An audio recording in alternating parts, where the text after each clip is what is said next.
Welcome to Truth Report. I'm Alex Truth. And I'm Maya Clarity. Tonight we are covering 5 stories that, taken together, reveal the full spectrum of humanity's climate crisis, the people dying from it, the people profiting from it, the people trying to solve it, and the government officials who have decided your life is literally worth nothing. We're going to take you from the storm-ravaged coasts of the Western Mediterranean, where an atmospheric machine gun has been firing deadly storms at Spain, Portugal, and Morocco, to the halls of the United Nations, where a new scientific panel is asking hard questions about AI's environmental footprint. We'll examine why the world's biggest asset managers just relaunched a net zero initiative they abandoned under political pressure, look at a British company building the future of zero-emission construction equipment, and then we're going to end with a story that should make every American deeply uncomfortable.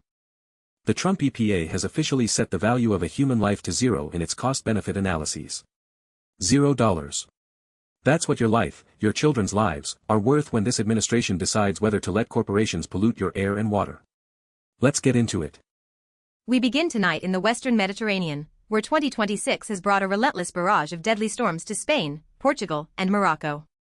According to reporting from The Guardian, an atmospheric machine gun has been firing storm after deadly storm at the region, leaving a trail of widespread destruction and human tragedy. Let's ground this in the human experience, Maya, because these aren't just weather events. These are people's lives being torn apart. The Guardian profiles Andres Sanchez Beria in Spain, who described the terror of watching water spurt from his electrical sockets as floodwaters invaded his home. Think about that. Water coming through your walls, through your wiring. That's not a weather inconvenience. That's a life-threatening emergency. In Portugal, Nelson Duarte recounted the helplessness of watching violent winds smack down trees and tear tiles from rooftops around him.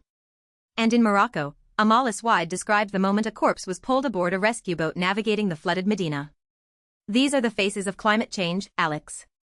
Not abstract projections or distant forecasts. Real people, right now, in 2026. What's critical to understand is the pattern here. This isn't one freak storm. The Guardian describes it as storm after deadly storm, an unrelenting sequence of extreme weather events that has hammered the entire Western Mediterranean region throughout early 2026. Spain, Portugal, Morocco, 3 countries across 2 continents, all being battered simultaneously. And we need to talk about why this is happening with such ferocity. The Mediterranean basin has been identified by climate scientists as one of the world's most significant climate change hotspots. Sea surface temperatures in the Mediterranean have been running well above historical averages, and warmer water means more energy available to fuel these storm systems. The science is unambiguous on this point. As global temperatures rise, the atmosphere holds more moisture, approximately 7% more for every degree Celsius of warming. That translates directly into more intense precipitation, more powerful winds, and more destructive flooding when these storms make landfall. Who bears the cost of this? It's disproportionately the most vulnerable communities. In Spain, the Valencia region and other coastal areas have seen devastating floods. In Morocco, the flooding in historic Medinas affects communities with aging infrastructure that was never designed to handle this intensity of rainfall. These are not wealthy enclaves with sophisticated drainage systems. And here's what makes this an investigative story rather than just a weather report. These governments have had decades of warnings from climate scientists.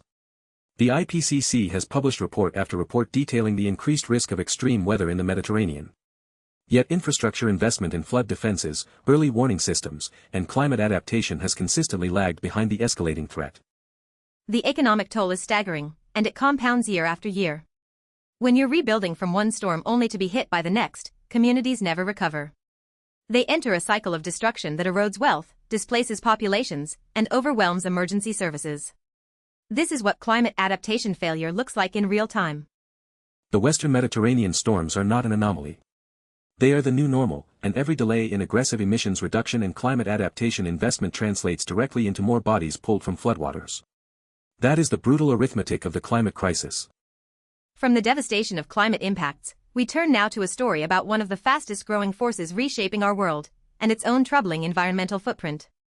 Nature reports that the United Nations has established a new scientific advisory panel to scrutinize the impacts of artificial intelligence, and this panel has been directly compared to the IPCC, the Intergovernmental Panel on Climate Change. That comparison is significant, Maya. The IPCC is the gold standard for international scientific assessment. Its reports have shaped every major climate agreement from Kyoto to Paris. So when the UN creates a body for AI and frames it in IPCC terms, they're signaling that they view AI's impacts as potentially comparable in scale and urgency to climate change itself. And from a climate perspective, the environmental footprint of AI is a rapidly growing concern. Training a single large language model can consume as much energy as multiple households use in an entire year. The data centers powering AI systems are among the fastest growing sources of electricity demand globally, and much of that demand is still being met by fossil fuels. The water consumption is equally alarming. Data centers require enormous amounts of water for cooling. In regions already facing water stress, the expansion of AI infrastructure is competing directly with agricultural and residential water needs. We're essentially trading one scarce resource for computing power. This new UN panel is tasked with providing the rigorous, independent scientific assessment that policymakers desperately need. Right now, most of the data about AI's environmental impact comes from the tech companies themselves, and they have every incentive to downplay those numbers. An independent body modeled on the IPCC could change that equation entirely. What's interesting is the timing. This announcement comes as tech giants are racing to build ever larger AI models and data centers, often with minimal transparency about energy consumption and emissions. Google, Microsoft, Meta, they've all acknowledged that their emissions are rising, in some cases dramatically, largely due to AI infrastructure expansion. The irony is thick, Alex.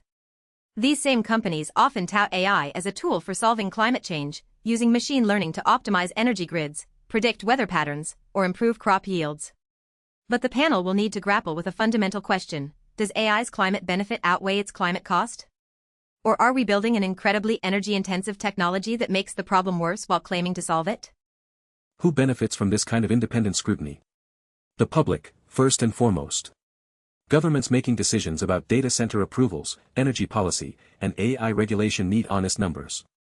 And climate advocates gain a powerful tool for holding tech companies accountable when their sustainability claims don't match their actual footprint. Who stands to lose? The tech companies operating without meaningful oversight of their environmental impact.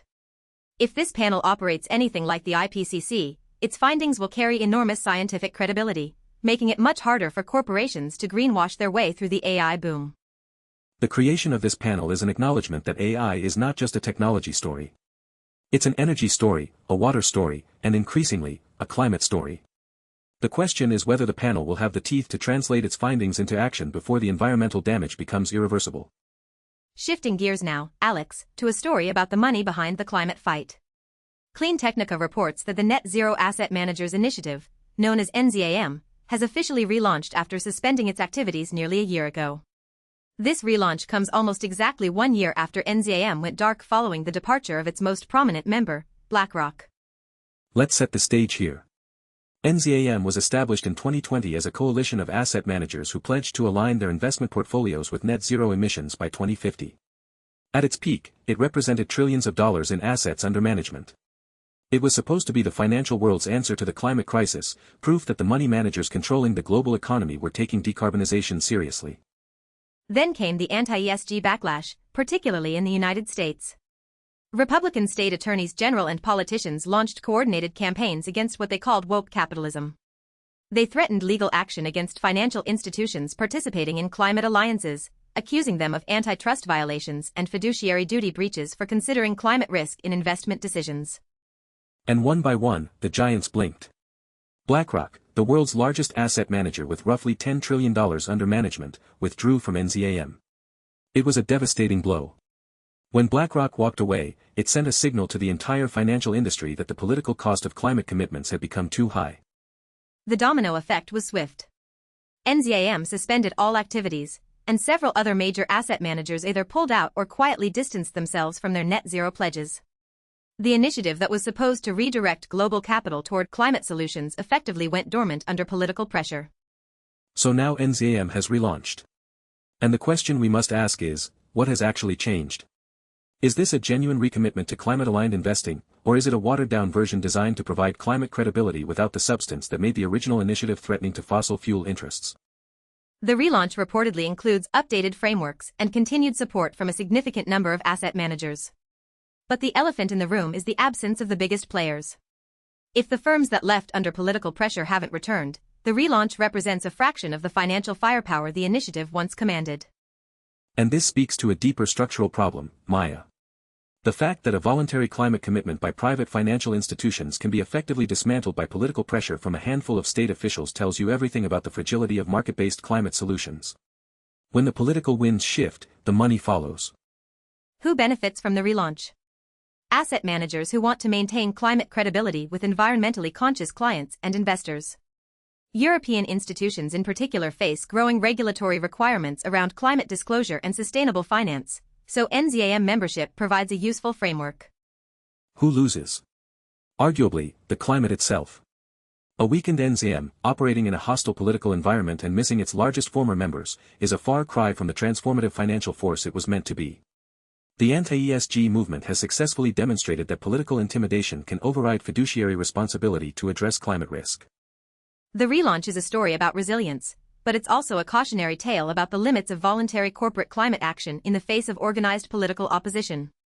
Until climate-aligned investing is embedded in regulation rather than dependent on voluntary pledges, these initiatives remain vulnerable to the next wave of political backlash. Now for something that gives us genuine reason for optimism. We're heading to Britain to look at the JCB A45E, a fully electric articulated boom lift that represents exactly the kind of innovation the construction industry desperately needs. Electrek has the details on this one. JCB is a name that anyone in construction knows well. They're one of the world's largest manufacturers of heavy equipment, a British company with a global footprint. And with the A45E electric articulated boom access platform, they're tackling one of the most overlooked sources of carbon emissions, the construction sector itself. The construction industry is a climate villain that doesn't get nearly enough attention. It accounts for roughly 38% of global energy-related carbon dioxide emissions when you include both building operations and the construction process itself. The diesel-powered equipment used on construction sites, generators, boom lifts, excavators, is a significant contributor. The A45E is JCB's answer to that problem. It's a fully electric articulated boom lift designed to deliver the reach, maneuverability, and all-day productivity that contractors expect from a diesel machine, but without the emissions, the noise, or the fuel bills. This isn't a concept vehicle or a trade show prototype. This is production equipment designed for real job sites. And that distinction matters enormously. The construction industry has been slow to electrify precisely because contractors need equipment that can work a full shift without compromise. Range anxiety applies to boom lifts just as much as it does to cars. If a machine dies halfway through the day on a job site, it costs money and delays projects. JCB appears to be addressing that directly with all-day battery performance. The noise reduction alone is transformative. Diesel boom lifts are loud. They limit working hours in urban areas, disturb nearby residents and businesses, and contribute to noise pollution that has documented health impacts. An electric boom lift can operate in noise-sensitive environments, hospitals, schools, residential areas, without those restrictions. Think about what that means for urban construction and renovation. In cities around the world, diesel equipment restrictions are already being implemented. London's ultra-low emission zone, for example, or New York City's Local Law 97, which targets building emissions. Electric construction equipment isn't just environmentally beneficial. It's becoming a competitive necessity. And the economics are shifting rapidly. Diesel fuel costs have been volatile and trending upward.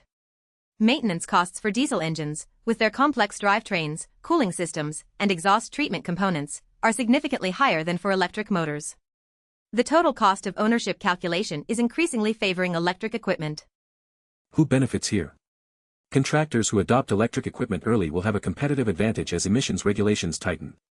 Workers on job sites benefit from cleaner air and reduced noise exposure. And communities near construction projects benefit from the elimination of diesel exhaust and noise pollution. Who loses? Diesel equipment manufacturers who fail to make this transition. And the fossil fuel supply chain that depends on construction sector demand. Every electric boom lift on a job site is diesel fuel not purchased, engine oil not consumed, and emissions not released. JCB building this machine is significant because it demonstrates that the technology is ready for the most demanding applications.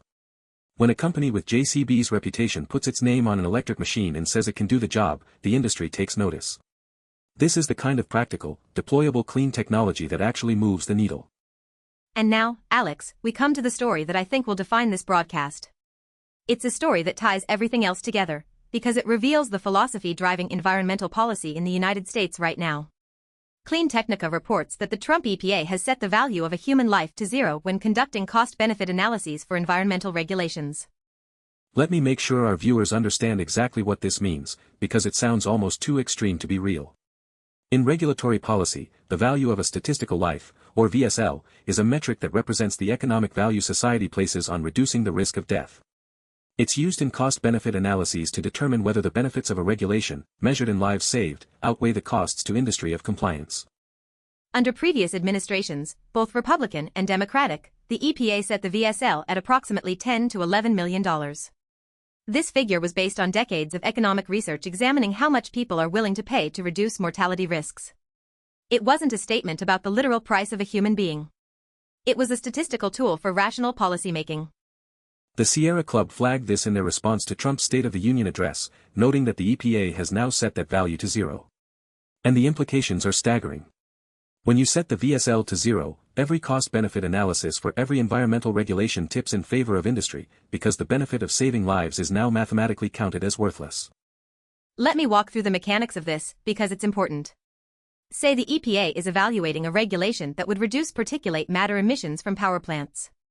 Under the old framework, they would calculate, this regulation costs industry $500 million to implement, but it prevents 3,000 premature deaths per year. At $11 million per life, that's $33 billion in benefits. The regulation easily passes the cost-benefit test. Now run that same analysis with a VSL of zero. The regulation still costs industry $500 million, but the benefit of preventing 3,000 deaths is now valued at $0. The regulation fails the cost-benefit test. It is, by the government's own math, not worth implementing. 3,000 lives, valued at nothing. This isn't hypothetical, Alex. This framework affects every pending and future environmental regulation. Clean air rules, clean water standards, toxic chemical exposure limits, climate regulations, all of them depend on cost-benefit analyses where the benefit is measured in lives saved and health outcomes improved. Set that benefit to zero, and you've created a mathematical formula that will kill every protective regulation before it's even proposed. And here's the connection to the storms we reported on tonight. When climate regulations are gutted because human lives have been assigned no value, emissions continue unabated. Those emissions drive warming. That warming supercharges the Mediterranean storms that killed people in Spain, Portugal, and Morocco. The policy choice to value life at zero has a body count, even if it's distributed across oceans and decades. Who benefits from a $0 VSL? Fossil fuel companies, chemical manufacturers, industrial polluters, every corporation that has ever complained about the cost of environmental compliance. This is the regulatory capture they've spent decades lobbying for. Not just weakening the rules, but rigging the very mathematical framework used to justify the rules, so that no protective regulation can ever survive a cost-benefit test again. Who loses? Every human being who breathes air, drinks water, or lives on this planet. And disproportionately, it's communities of color and low-income communities that bear the heaviest burden of pollution, because those are the neighborhoods where the power plants, refineries, and chemical facilities are located. The previous VSL wasn't arbitrary.